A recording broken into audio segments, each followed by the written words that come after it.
तुमच्या नावावर FIR दाखल झाली म्हणून तुमचा पासपोर्ट, व्हिसा, ड्रायव्हिंग लायसेन्स किंवा व्यवसायाचा परवाना किंवा तुमची नोकरी जी काही असेल खाजगी किंवा सरकारी ती लगेच जाते का? तर नाही.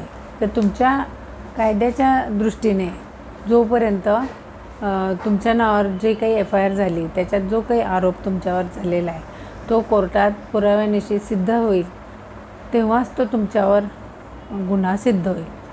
परंतु नुसती FIR दाखल झाली म्हणून तुमच्यावरचा जो काही आरोप आहे तो सिद्ध होत नाही. तर कोर्टात पुराव्यानिशी जेव्हा सिद्ध होईल तेव्हाच तो तुमच्या नावावर गुन्हा दाखल सिद्ध झाला असं होईल आणि नंतर जी काही कायदेशीर प्रक्रिया होईल ती होईल.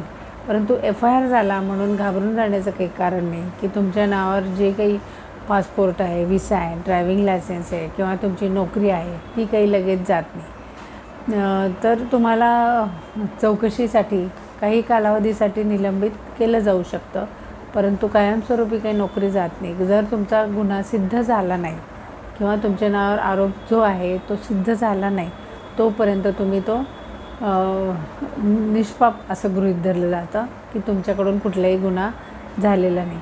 आणि जोपर्यंत तो गुन्हा सिद्ध होत नाही तोपर्यंत तुमचे सर्व हक्क कायद्यानुसार शाबूत राहतात. म्हणून घाबरून जाण्याचं कारण नाही आहे. FIR दाखल झाली तरी तुम्ही कायदेशीर सर्व प्रक्रिया माहिती करून घ्या आणि त्याला लागणारे सगळे डॉक्युमेंटची तरतूद करा. जर तुमच्यावरचे आरोप सिद्ध झाला नाही तर तुमचा तुम्ही तो गुन्हा केला असं सिद्ध होत नाही आणि तुमचे सर्व राईट्स किंवा जे काही डॉक्युमेंट्स आहेत, नोकरी आहे ती शाबूत राहू शकते.